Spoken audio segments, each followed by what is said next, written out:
Hello and welcome everyone back to your roll home away from home, the cozy club, Transculture Club. Welcome to the club room. It's me, Lachlan, hosting this week, not Brooke, as evidenced by the far more clumsy intro. Episode 13 of the Culture Club, and introducing our fellow members that we've got on today. There is Anna. Hello. And Jackie. Hello. So Brooke, she's away studying for finals or some such metatextual nonsense. So the hosting duties fall, How come Brooke has to study for finals but we don't? Entrance exams or something. Oh, okay, that makes sense. It turns out next year Brooke is not going to be on this podcast anymore, which is tragic. I'm sorry. Yes, indeed. Now, to start things off, I've been beset on all sides by a foreign force. Listen and bear witness to my tale of woe. There's lots of flies in my apartment, and it's bad. I want to rant about my flies. That's my secret topic no one knew. I just said I'm going to start it off with a secret topic. I've got like 40 flies in my apartment. It's a 40. fucking plague. It's of biblical 40. proportions. How do you get 40 flies into your apartment? What did you do? I just assumed that like someone laid an egg up here and it hatched and it was flies. You say that as if it was a human, to be honest, someone. Did you like leave the window open or something? Like when it... I don't think we've had the windows open much. The thing is, it's a relatively old house, and as such, like, there's lots of loose space around the door frame, so bugs could just probably, like, slip in. I mean, we have, like, a similar problem downstairs in the kitchen and whatnot, because we get a lot of ants. Mm-hmm. And, like, we have, like, an ant nest, like, basically right below our house. Yeah. So, like, we have, like, a shit ton of ant traps and whatnot just laid around our kitchen. It's really annoying. I feel and like during the day, it's not as bad because they're like more dispersed throughout the house. Although the bathroom is a pretty popular spot for them, so that's kind of like, I don't want you to like fly up my butt while I'm using the bathroom. It's scary. But at night they like congregate around light. So without windows being a light source, they all. We have to have like one light on in the house to just herd them all into a corner of the house and keep them away from us. And like the most away from us spot is the kitchen. So we have like the light above the kitchen sink on, and it's got a pull rope chain thing to turn the light on. And so you just see like up and down the chain, just a whole like line of flies clinging to it at night. Do you know what helped? Like, I used to have like this problem from time to time, but like what helped me a lot is to put down like just a small cup and put like, I think it was honey, vinegar, and something else in it, and like all the flies will come to it and they'll just die in it. Just last night we got ourselves some armaments. We brought in the artillery, so we've got fly paper. Good. We threw out apparently like a bowl with dish soap is good. And we got these little like one-way trap things. They sort of look like apples. And then there's a hole in the top, and you pour like some syrup thing that comes with them. And I guess, the flies go in to get the juice and they don't come out. And yeah, I mean, I've had a decent amount of bug experience at previous houses. My last house got a relatively large amount of ants, and so we lay out the traps like you mentioned. I'm getting very salacious DMs right now that are very distracting. Thank you, Sarah.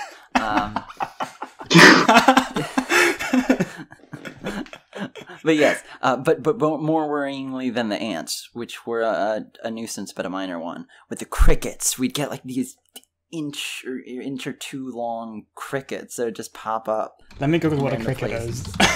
Because if I hear cricket, all I actually no. Googling cricket is really bad. Actually, Googling cricket does not help me. Oh, okay, yeah. They're these jumpy bugs, so like they could teleport in an instant and just attack you. It's very nerve-wracking. And they're large, so it's spooky. Like when you crush them, there's a whole bunch of juices. That is gross. That's really gross. I'm really bad with bugs, to be honest. Like I remember last year, because I'm not sure if any of you have ever seen like videos or something of Japanese cockroaches, but they're gigantic. They're fucking gross. Anna, can I just ask why I'd ever look up Japanese cockroaches? I don't know. Like googling Japanese cock, and then you miss typo with it, and then you wind up with cockroaches. We don't need to know. We all know about your habits, Lachlan. But yeah, I had like this, like when I was living in a share house, I had like this gigantic cockroach come into my room, and I actually had I had to run out of my room and get someone else to kill it, and it's just that is like one of the worst things about all of Japan. And cockroaches are awful. I really, really hate them. So my last house, that was the cricket house. And then prior to that, the house I lived in was sort of surrounded by a bit of wooded area. And so it was very buggy in general. Not even like to a particularly noteworthy degree inside the house, but just like directly outside it in the yard or whatever. Mosquitoes were the real bad one. There were a bunch of stagnant pools of water out in that foresty area, little bogs and what have you. And so just an incredibly dense set of mosquitoes during all the summer months. That was rough. And my tales of sorrow continue, because in the house before that, was it the house right before that? I believe, yes, it was. We had termites. So there's one occasion specifically where I like walked into the kitchen and there was just this little hole in the wall and a stream, like they had just broken through, I guess. So a stream of termites, a massive wave of them just down the wall across the kitchen floor, just marching through. So I have, I guess, a long and storied history with buggy houses. And by comparison, this, like, flies are some of the least bad. Because, you know, they're not, like, actually creepy and scary and gonna attack you like termites or bees or mosquitoes even. But it's just the numbers and it, like, the sort of nice. I've been, like, I don't want to leave my room because I just want to keep the door closed and keep all of them out. There were a few flies in my room initially, but because they only live like 1 to 3 days or whatever, they've all died off. So there's just like scattered fly corpses throughout my room. And I don't want to, like, my room is now a sanctuary from them, and I just want to stay here. I don't want to, like, go cook because there's like flies in the kitchen. I don't want to. That's the worst part. I'm trapped. I'm held hostage by these creatures. Are they like? How big are they? Are they like really small, like fruit flies or something, or are they like? Oh yeah, really no, big they're ones? not like. Okay, good. That's better then. Because like I get really mad if I have a single fly in my room that's really big, because they're really loud as well. Like I get so mad at them, and especially like in the night when I like the lights turned off and like I'm doing things on my phone or something and it keeps flying into my fucking face. Yeah. Yeah. After like the first day to 2 days, I got pretty like acclimated to just having flies around. So the sort of unnerving, creepy, bothersome factor is something I'm pretty good at coping with at this stage. It's mostly just at night when there's literally like 30 of them in a space of 2 or 3 square feet, where it's like I want to stay away from there, but that's also where the food is, so you gotta like just chill there as you cook something quickly and scurry away back to safety. Oh my god. I wish. It's a good thing no other podcast host will listen to this and just know that you're infested by flies and bugs no matter where you live. That's why I'm going to her. But also, I haven't been able to hold this back. I've already been wailing about this in like my Discord and such. It's painful. I hate bugs a lot. I'm really, really bad with them. Oh, I read the DM. I gotta stop. I gotta get back, folks.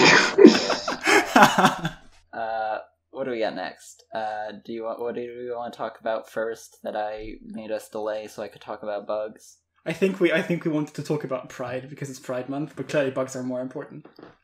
Yeah, happy Bug Pride Month, guys. I mean, it sounds like you're living in a Bethesda game. Speaking of, I just handed that to you on a plate.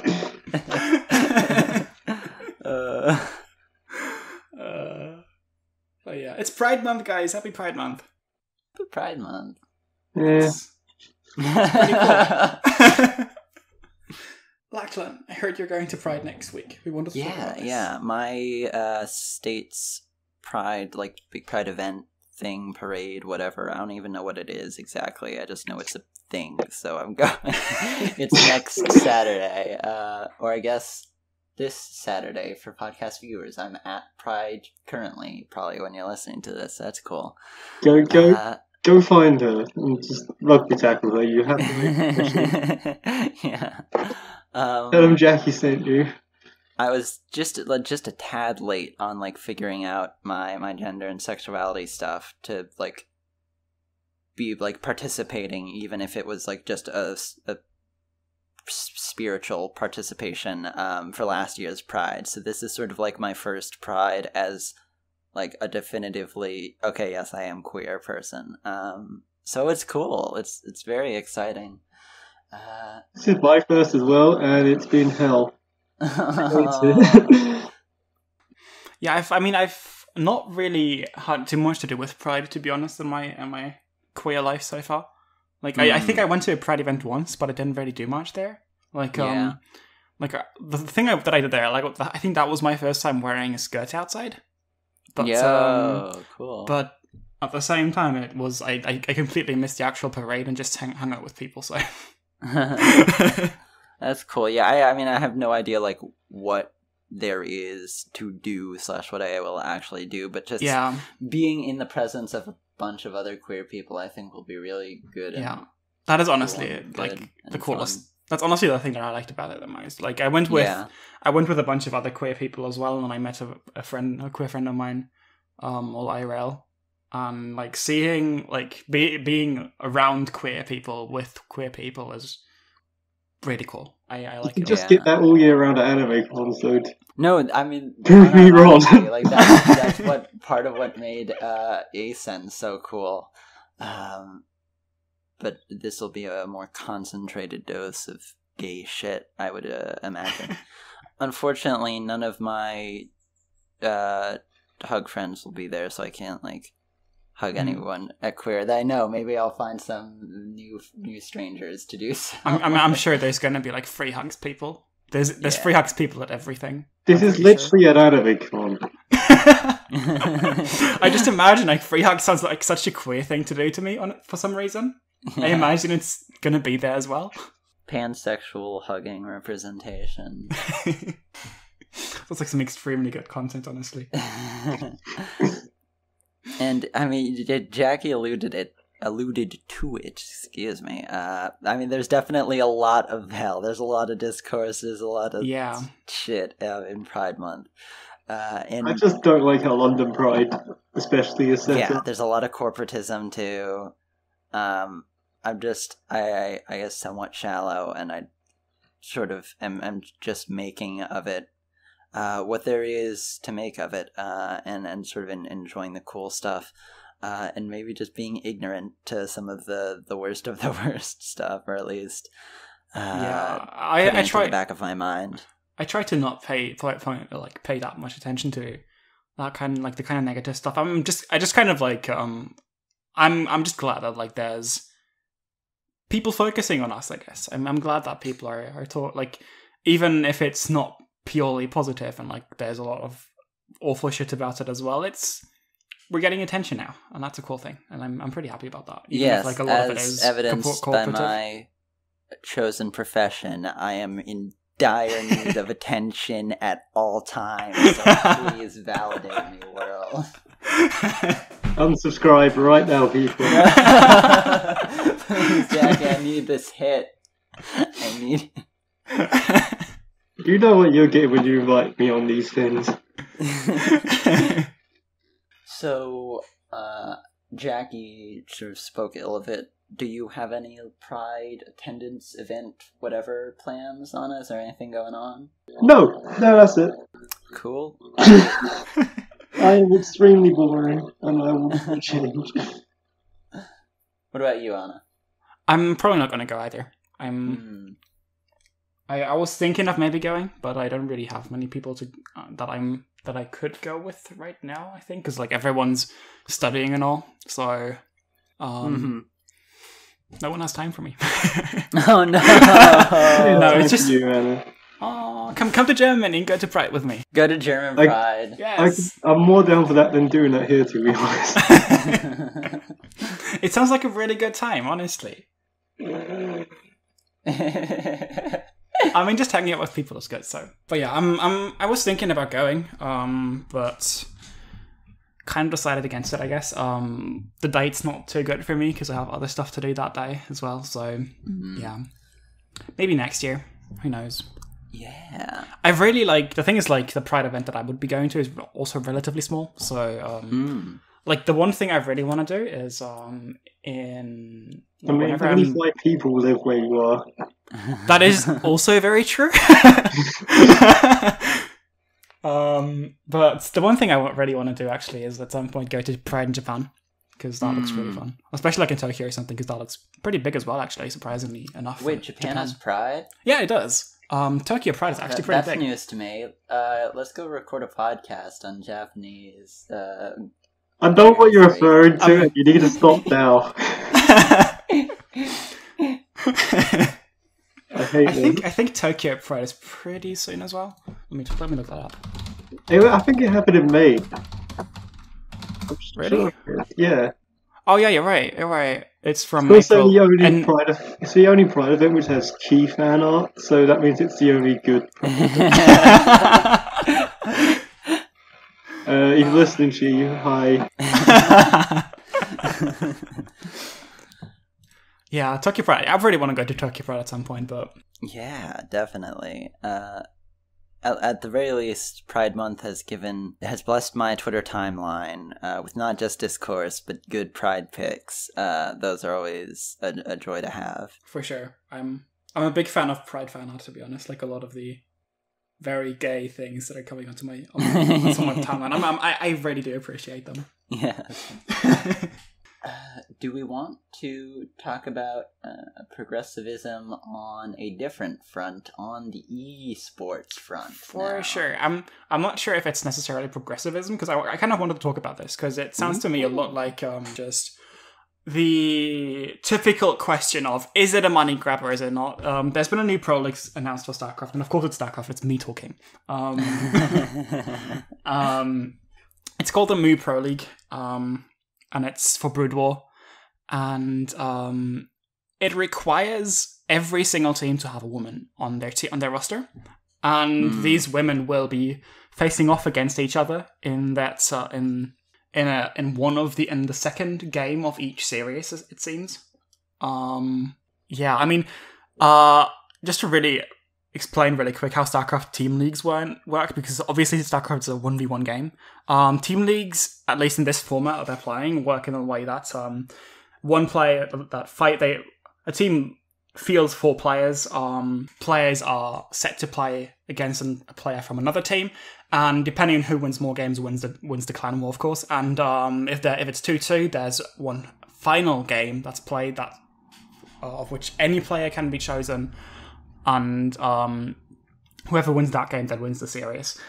The thing for this specific Pro League is that obviously they have to have they have to have a female player, and that's the second player. The second set of each series is going to be female versus female, and the thing that a lot of people are bringing up in the community is just that the skill level is not nearly as high, which is I'm fine with, honestly, because I'm pretty glad to have more women playing in StarCraft, honestly. It's so cool to see, because, I mean, the game's historically always been... It was one of the first esports to actually have women playing in it.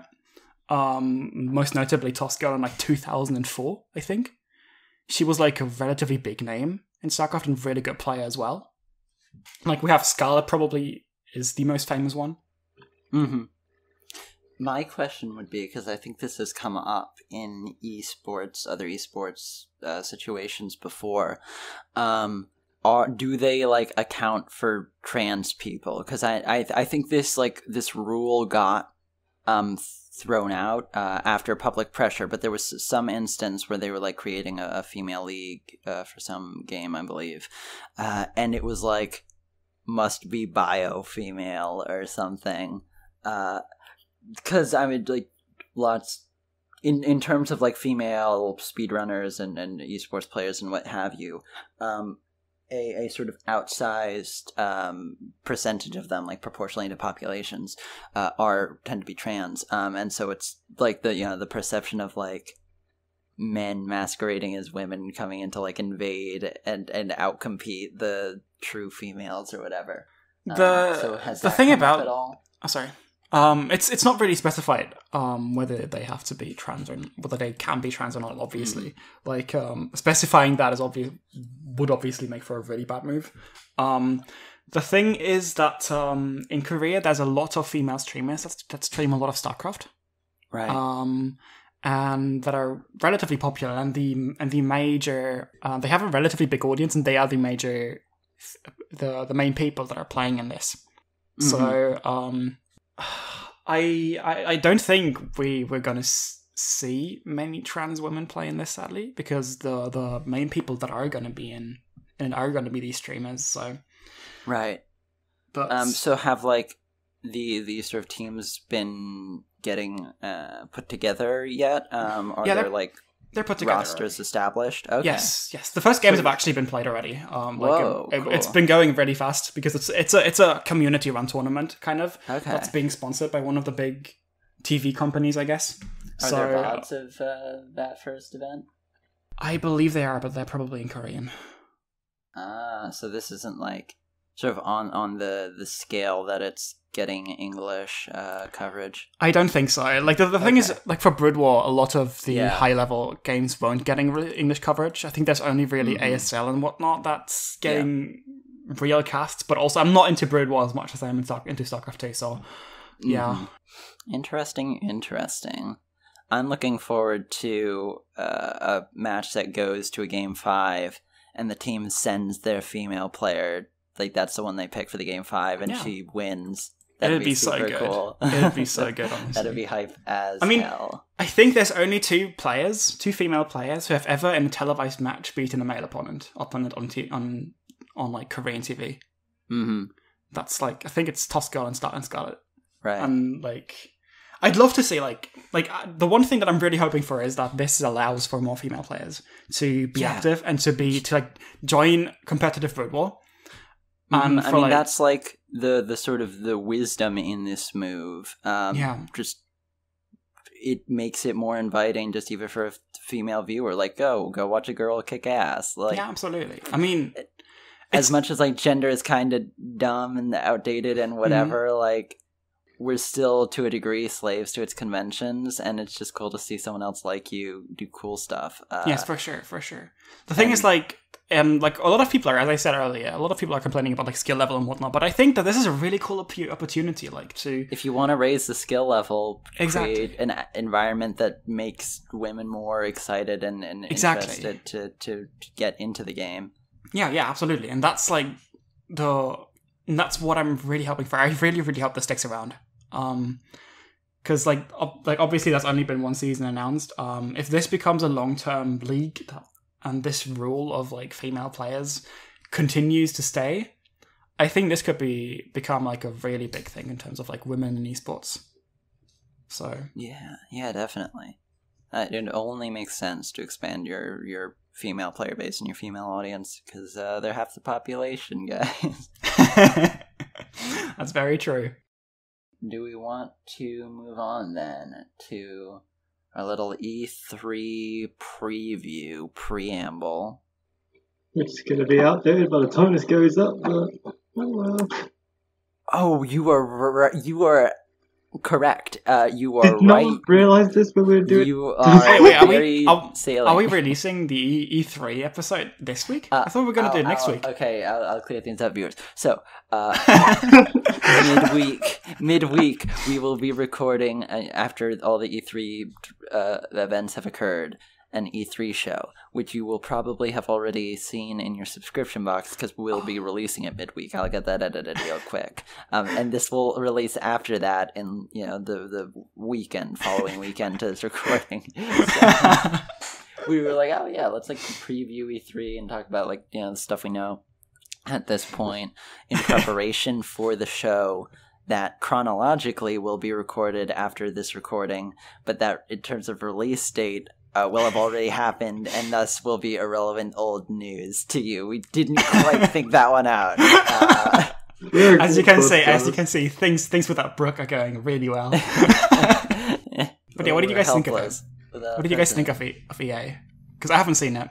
The one sort of press conference that has occurred thus far has been the EA conference, which you will have already heard us talk about a few days ago at the V3 show, but here Anna's exclusive EA thoughts, because she won't be in that show. The only thing I know about it is FIFA and Command & Conquer. Oh, yeah, let's talk about that, because that was... I know a decent amount of people were upset by that Command & Conquer mobile game thing. Because it's a storied franchise. The developer has sort of been fucked over and brought low. They canceled a planned game and just released the mobile games. It's an unfortunate game industry nonsense, but the game looked pretty cool. Really, it looked extremely boring. At least from how they presented it, it looked so uneventful. Can we talk about StarCraft 2 personalities presenting it, because that's really cool. But no, seeing it in control, I was like, I know this person. This is cool. Yes, this is the most relevant StarCraft has ever been in years. Screw you. Not even wrong necessarily. I hate this. But yeah, I mean that's the only reason I watched it. But it actually looks. It doesn't look like a game I'd necessarily be playing, but it looks okay. For a mobile game, it looks like something that looks somewhat fun, but mobile gaming is just not my thing. Mm-hmm. So neither is it mine, really. But it just... Because I'm always in front of my computer, so why would I? It was relatively simple, but in that simplicity, it was appealing. Because it's sort of a bit of a core RTS loop, just very stripped down, and I find that loop to be something that's engaging and exciting, it's in such a format that it's not at near even close to the required hours just to get a basic mechanical competency with something like StarCraft. So there's a draw to the sort of ability to experience that RTS loop in this alternative, stripped down format. Simplicity always. Sorry, go ahead. No, that was basically what I had to say. Okay. Simplicity always invites more strategical thinking, I think. Yeah, because either it just completely streamlines it, but I think more so than that. Stripping it off of the mechanic hardness that StarCraft and Age of Empires even have, and the original Command and Conquer as well, Command and Conquer games as well. Taking out the mechanical aspects of it makes it much more open for a really strategic approach, which for people who are more interested in that part, this is a really cool thing, I think. Sort of reducing the number of choices you make, creating a situation where it's far fewer individual decisions, creates a situation where each one of those individual decisions has a much greater impact proportionally. And so it's a very intriguing prospect, as disappointing as it is for a lot of people who are hoping for a game of greater depth out of the Command and Conquer franchise. I'm just surprised about how after all these years this is the return of Command and Conquer. Yeah. Yeah, I mean, honestly, it might have been a better move to just not have this be Command and Conquer, because fans are not going to like it, because it doesn't really feel like it is Command and Conquer, in all honesty. And, like, it feels like even on, something like, completely different. it's not a recognisable name outside of, like, core RTS fans. Yeah. So, Yeah. it's not like you're going to lose much. It's a really weird decision to make this a Command and Conquer game. Yeah, it's one of those like weird game industry things where it's like, this is so obviously going to upset the core fan base. I remember a few years back, because I'm a big Metroid fan, I've been waiting for a new Metroid game for years, and then they announced Federation Force. Yeah. That was an exciting time. Yeah, I mean, mobile games in general are like a really weird thing for this kind of stuff, I think, because like I always feel like releasing a mobile game in a game franchise is a really weird move. I generally it tends to not be taken very well. Yeah, by especially like it seems weird for E3, because it seems like the sort of the base of people that are going to be interested in that are largely not those who are following. I also think that might have been the only new game they showed off, like new announced game. Shit, are you correct? I think so. What about they had indies. They had like the cool game, like the monster. Oh yes, and Unravel 2. Not Unravel 2, the other one. The other one. Solitude, that's it. Yeah, Sea of Solitude, SOS. If you haven't seen the EA conference, just look up the people talking about their games, because they're extremely moe. yeah, it's great. Can you guys sell me on anything that they announced? Because I only watched like the first 5 minutes and the Command and Conquer thing. That's all I watched. Is there anything you would want to sell me on? So one more before that to note, I think like the one, because people often complain about EA conferences being relatively boring. They're one of the worst ones in terms of reception pretty consistently. Certainly the EA Sports titles drag it down, because a lot of people just are not interested in that whatsoever. But one thing they have done is this like EA Indies, whatever their program is. EA Originals. Yeah, because it allows for those moe developer moments. I mean, it really started with the first Unraveled reveal from him talking. And it's just like relatively consistently getting very genuine, relatively unprofessional people talking about their games, results in great moments. And that's like the one sort of EA conference thing that they do that is really savvy and effective, I think. They had A Way Out last year, right? Yes. That dude. He's fucking hilarious. A different kind of unhinged, maybe not moe unhinged, but still. Extremely unhinged. His game sold well, so I guess the cocksure arrogance was justified. I think my favorite announcement was how they're moving into a new studio because of how well it was received. But right, to sell on some of EA's other titles, can I interest you in some Madden 2019 American football sports video gaming action? If it's not Football Manager, I'm not playing it. Okay, hold on. I've got. Let's go down the list here. How about this one's actually cool though. SOS, Sea of Solitude. Okay, I've got one thing to say about this. When the lady was talking about how it was a game about loneliness, mental health issues, and how you turn into a monster, instantly I just had Devilman Rooted playing in the back of my head. And I couldn't get it out. Oh my god, yeah, that is really good. But I'm not sure what position technically she is on the game, if she's the game director or what have you. But it's a story about this female protagonist sort of dealing with trauma and grief and self-discovery, battling back her own demons, in the case of this, in rather literal form, because it's a video game. I'm just interested in seeing this female perspective on a female character struggling with these various things because you don't get that much in games. It does look really cool. I really want to try it out. Yeah, that looks really good. Like I'm looking at the trailer right now, and I'm a big fan of the art style as well. But like that, just what you've told me actually sounds really fucking good. Like that is my kind of game. Yeah, definitely. Coming to a TCC book club near you. And like the themes as she described them were sort of like broad enough that it could end up being like a somewhat shallow take on it. But as of right now, I'm excited for the prospect of it being quite good, because that would be great.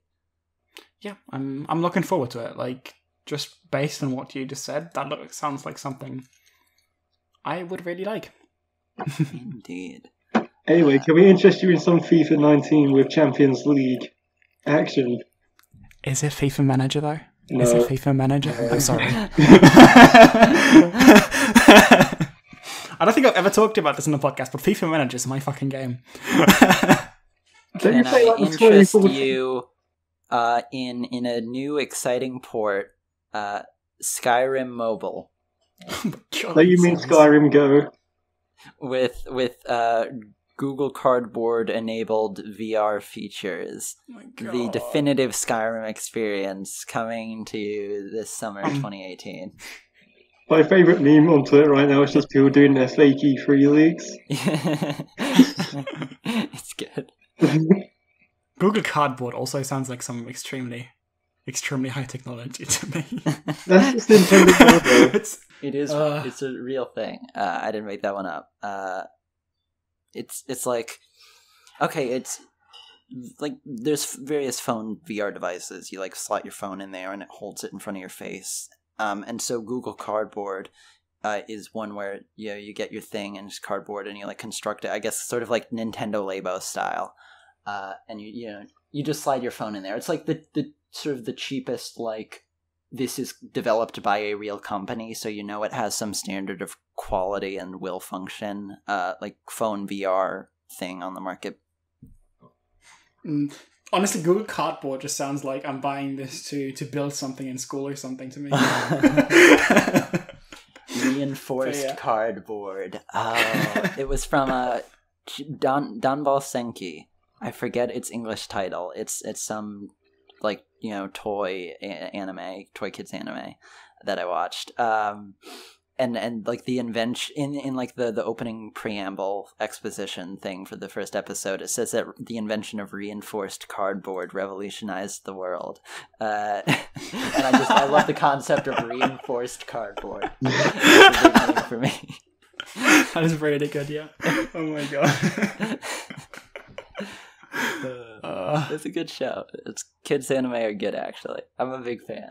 Yes, everyone just forget whatever's on Crunchyroll, whatever season you're watching. Just get on totally legal sites and watch Purgatory Precure. just watch kids anime in general. Just watch every kids anime there is, to be honest. Yeah. Yes. I'm so fucking hyped for this week's Kirato Pre-chan, because it's got very good princely women being dashing. I've seen the screen caps. I'm dying inside. What is that show? Is that a new show? Because I haven't heard of it. It started airing this season. That explains why I haven't heard of it.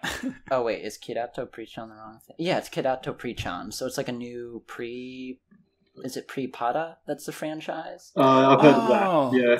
Yeah, so yeah, it's like fresh. You don't need to have watched anything previous. New series. So there's only like whatever 9 episodes out or what have you. So definitely still time to hop on board that. And it started alongside Aikatsu Friends, which is the new Aikatsu series that has lots of good stuff. I need to before everyone. Aikatsu is so good, guys. Please watch Aikatsu. So good. Are you watching? I love Aikatsu so much. I'm not. I haven't. We can talk about this in a bit, but I just watched anime for the first time in like 3 weeks yesterday. So, yeah, Friends is really good. I love Who's your favourite friend? Did you watch Stars? Wait, did either of you watch I Cut the Stars? No, I did not know. I've only Oh, seen. I love I Cut some- the Stars so much. I've only just gotten woke to kids anime this year. Like I had to, Oh, please I watch had I to, Cut the I had Stars. to learn I had to become gay before I could appreciate the beauty that is. That sounds like kids a really anime. that sounds like a really good thing to say actually, because like that seems really accurate to me somehow. The straights don't deserve kids anime. But yeah, kids anime are really good. The best kids anime right now is the one about trains. It just has a random Evangelion like whole Evangelion scene in it. Darling in the Franxx, of course. My favorite anime. Did you see the latest episode of that, by the way, Jackie? I don't watch Franks. Oh, I thought you watched Franxx for some reason. No, I just get annoyed at people talking about Franks because they're terrible at it. Yeah, I thought you were a Franxx stan. I'm gonna spoil it, so watch out, viewers, if you don't want to hear it. It's aliens, actually. There's aliens. There's like Oh, a hell fucking yeah. space battle in the latest episode of Franxx, suddenly, out of nowhere. It It's sounds stupid, insanity. so I'm completely into it. I mean, it's honestly sort of great, because it's just unhinged. It's pretty fun. I can't wait to watch Franks. It sounds like exactly the kind of mecha camp that I just adore. Yeah, no, I mean, it's pretty great, like, schlock, which I don't resent it for being, necessarily. We didn't have anime on the topic list, but we managed to wander into it nonetheless. I mean, to be fair, we've talked a lot less about anime on this podcast so far than I thought we would. Not just today, but in general. Yeah, for sure. No, Considering because all that of us was come like from the anime sphere. our We can binding fix that. thing. I mean, I'm down to Going talk into about anime now. I've watched anime this time, so we can talk about it. Yeah. What did you watch yesterday? I watched, it wasn't actually yesterday, but I watched Ancient Magus Bride. I watched the OVA a few days ago. The OVA is really good. Yeah. Yeah, the OVA was really, really nice. I was actually really surprised because, like, I didn't even realize it was the OVA at first. I just loaded up Crunchyroll and put on the first episode, and then like 5 minutes in, realized, wait, I don't understand this. What is happening? So, and then I realized it was the OVA. I just finished it anyway, and it is really good, actually. Yeah. No, the OVA is what, 3 episodes? Yeah, exactly. It's 3 episodes. And it came out before the series started airing, and it serves as sort of a prequel to the series. And it establishes Chiho?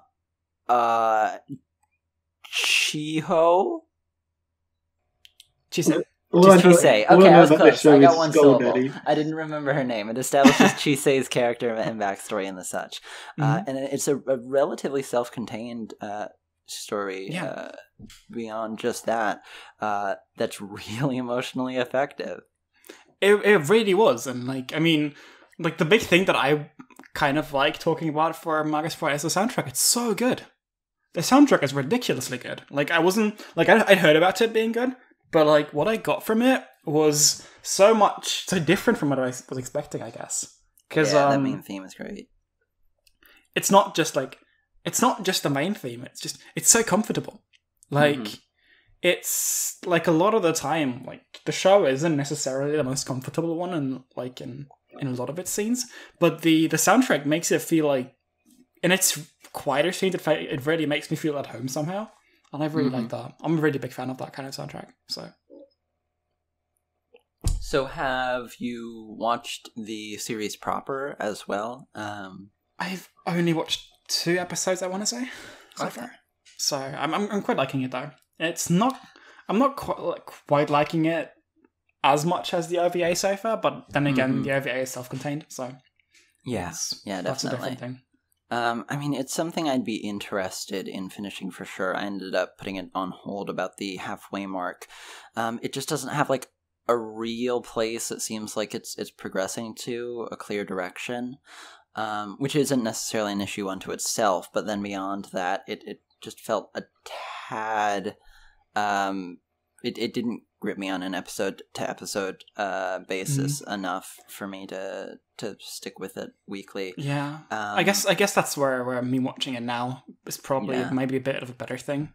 I guess it feels like the kind of show that on a weekly basis I probably just forget it. Mm-hmm. Like, No, not. it's probably one that's better on a binge. Mhm. But yeah, I was gonna say something, but I forgot what. But yeah, I'm liking it so far. I'll probably keep with it. I'm not sure if I'll end up finishing it, but hey, I've watched anime. That hasn't happened in a while. Welcome back. Congratulations. Thank you. StarCraft Land of debauchery. StarCraft has at last released me from its grasp. Yeah. I can do other things while doing StarCraft now. So I haven't it's really watched tough. anime either, to be honest. It's tough to do like anything else if you're in a mode where you're like really keeping up with StarCraft. yeah, StarCraft is so like it takes so much time to get good at. Does playing Hyrule Warriors count as playing StarCraft? Because that's just all my time. They're almost the same game. Hyrule Warriors is so good, you guys. Yeah. I only played You're a really big fan. Big fan. It's extremely silly, and I love it. Yeah, it's a very Jackie game. It's cute. Oh no, I'm farting on stream. This isn't a stream, it's a recording, you doof. Dapadu has a Patreon. Yes! Oh yes, we've got to talk about that. So, Dapadu is an animator, probably most famous in the West, for the music video Kaname wo. And they're really good. Extremely. They don't work in TV anime too much. Their style is a bit idiosyncratic for that, and then they enjoy having a bit more freedom. They did work on Yu Yu Shiki though, and that's important. Yeah, Yu Yu Shiki, and they, I think, did a cut for Yama no Susume second season. If only there was a video you could go to learn more about this. Yes, our esteemed members area probably really raised their prominence and just knowledge of their existence in the West through her big video on them. Right, and so they do a lot of work in like commercials, and they do their own independent short films and the such, and that is mostly what the Patreon is there to help fund, just their ability to do their own anime stuff in their own time. Because I want to say the thing they're working on right now is Rams in Hearts, is that what it's called? Yes, I believe so. That's something they've had in development for a while. And just been working on it in bits and pieces when they get the chance to. The reason we're using they is, of course, because Daparu is trans. We don't know exactly sort of what they identify as gender-wise, but it's very cool to have like an openly trans animator hanging out, being gay, and making good anime. And being a cultural killing machine. Indeed. I've just checked their Patreon now, and it's only launched up today, but I've already got 18 patrons and $59 per month. Someone go pledge $10. Please. Yes, please. We'll be sure to link this in the description and the comments, because please check out Rafiru's stuff. It's extremely good. Yeah, they're a really good animator. And hey, trans people, openly trans people, that's so cool. Yeah, definitely. And I talked to them on Skype once, and it was really cool. I'm so jealous. But recently, they like tweeted how they like something about Skype. Like, I don't think I'm gonna use Skype. I was like, oh no, my friend severed. It's fine. Maybe they're using Discord now. It's okay. Maybe they're using Discord. Can we get the Rafiru Patreon Discord going?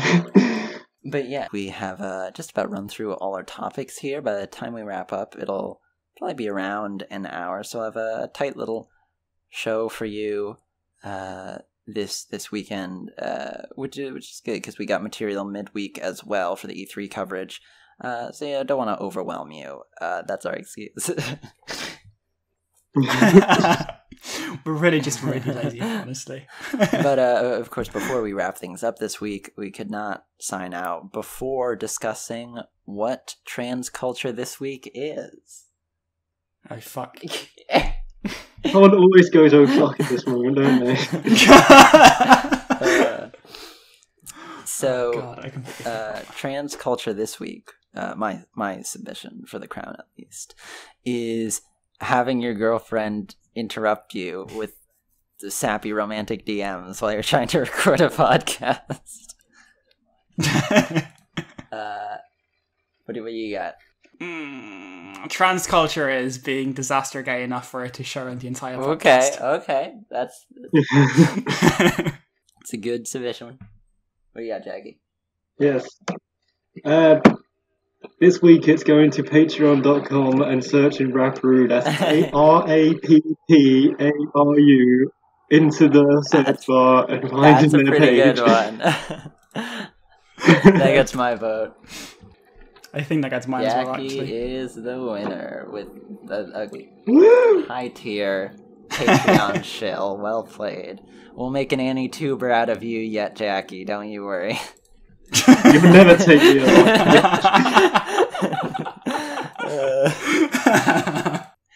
Thank you for tuning in to a slightly more disorganized Trans Culture Club this week. This has been episode 13. This has been the Trans Culture Club. This has been specifically myself, the pedantic romantic Lachlan, still a fucking plane. Jackie and Anna, Holy shit. thank you. And goodbye.